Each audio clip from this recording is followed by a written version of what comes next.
Hello guys, this is a short analysis video of an upcoming SME IPO of a company called Technichem Organics Limited। तो हम फटाफट से इस business के बारे में बात करते हैं। इन्होंने क्या क्या डिटेल्स अपने RHP में दे रखी है।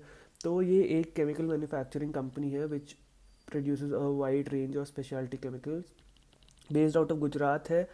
इनकी मैन्युफैक्चरिंग यूनिट पे इनके 3 प्लांट्स हैं जो करंटली 69% कैपेसिटी यूटिलाइजेशन पे एग्रीगेट ऑपरेट कर रहे हैं। इनकी yearly capacity 9,50,000 kgs per annum की है। तो इनका बिजनेस मॉडल ये बेसिकली एक B2B मॉडल है। इसका मतलब कि ये जो भी फाइनल गुड जो बनाते हैं, जो भी फाइनल प्रोडक्ट बनाते हैं, वो आगे किसी बिजनेस को सप्लाई करते हैं जो वो अपने प्रोडक्ट में यूज़ करती है।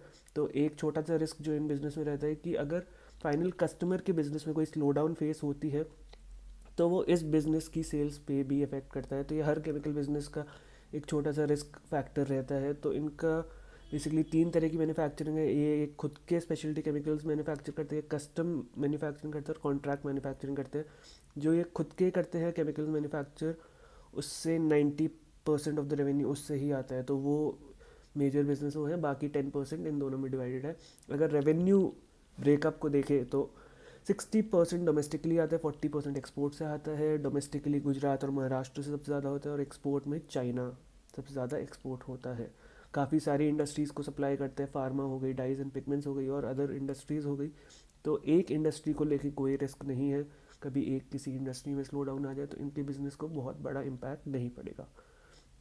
अगर हम रॉ मटेरियल्स की बात करें तो 90% of the raw materials domestically ये अवेलेबल रहता है और 10% बाहर से। तो एज सच अवेलेबिलिटी में कोई इशू नहीं आता इनको रॉ मटेरियल की, बट जो रॉ मटेरियल की प्राइसेस में वॉलेटिलिटी रहती है उससे थोड़ा सा इनको इफेक्ट पड़ता है, क्योंकि ये लॉन्ग टर्म कॉन्ट्रैक्ट्स पे ऑपरेट नहीं करते अपने सप्लायर्स के साथ।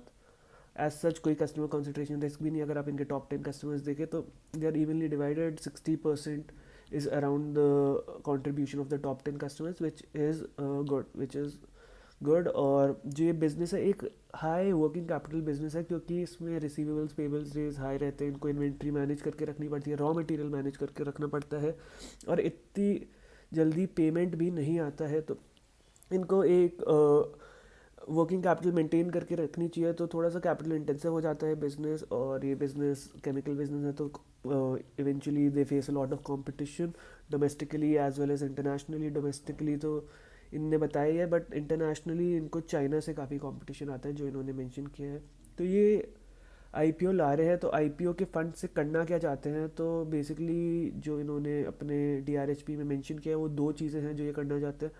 एक है कि ये एक और प्लांट सेटअप करना चाहते हैं।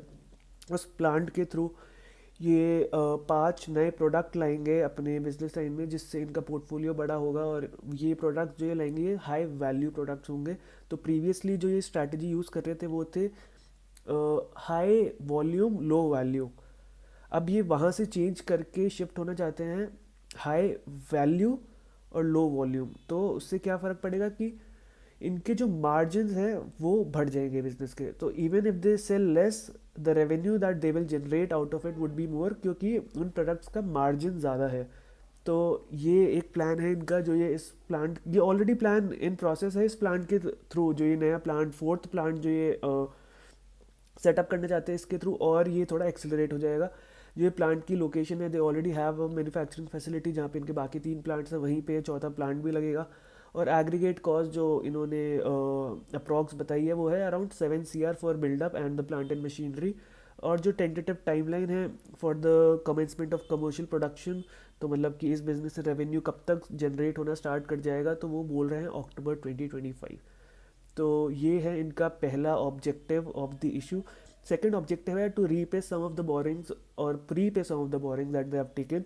तो अगर आप इनकी बैलेंस शीट में देखेंगे तो they currently have around 11 CR of liabilities, long term borrowings, which out of which they plan to pay back approx 10 CR through the runs through the funds that they will raise out of this IPO।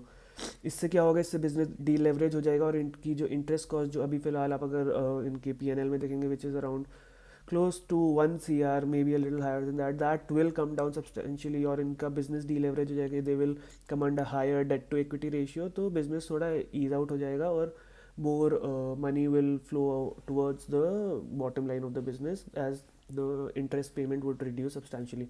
तो pre IPO इनकी जो net promoter की ownership है वो है 97.64%, और post IPO it will be 77.77%, which is good. That means कि despite the IPO they will have a good skin in the game. और जो मार्केट कैप जिस पे ये लिस्ट होंगे that is 95 C R at a price of 55 rupees per share.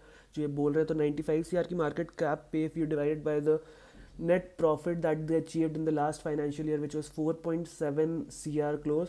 तो post issue इनका जो पी रहेगा वो रहेगा around 20.15, which is not a very high P that they are demanding and which is also not a very cheap valuation. I would say if you compare it to the peers, I think it is an okay piece. अगर दे post listing, if they continue to grow well, then they will definitely see an expansion in the market cap as well as the P. जिन्होंने peers listed किए हैं वो है Amy Organics, अनुपम रसायन और cream क्रोक्स enterprises. तीनों chemical industries है जो लिस्टेड कंपनीज है. एक चीज़ है, इन कंपनी पे 4 tax proceedings currently they are going on, जो total value is close to around 98 lakhs which you should no.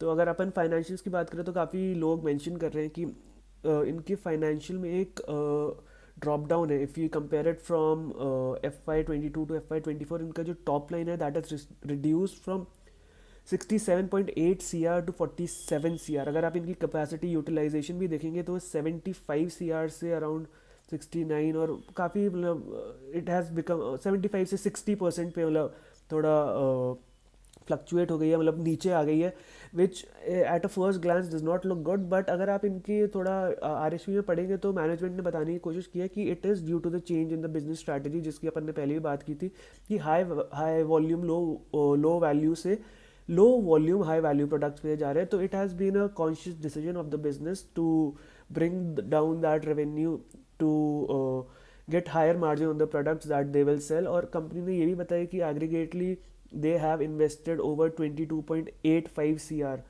in capex to get into this new line of chemistry called air oxidation chemistry, जिसके through ये नए products निकाल पाएंगे जिस जो जो जो हाई वैल्यू स्पेशलिटी केमिकल्स है.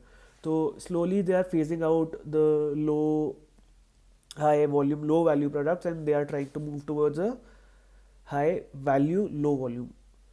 तो इसके ही थ्रू अगर आप नोटिस करेंगे तो एक इवेंटा मार्जिन में भी जंप दिखाई है. Now it become sceptical at the time of listing if a company shows कि उनके मार्जिन और रेवेन्यू में बहुत जंप है. रेवेन्यू तो ऑल दो नीचे आ रहा है बट मार्जिन में जो जंप है वो इसलिए ही है क्योंकि जो ये high volume low value products है उनका शेयर कम हो रहा है और high value low volume products का ज़्यादा हो रहा है.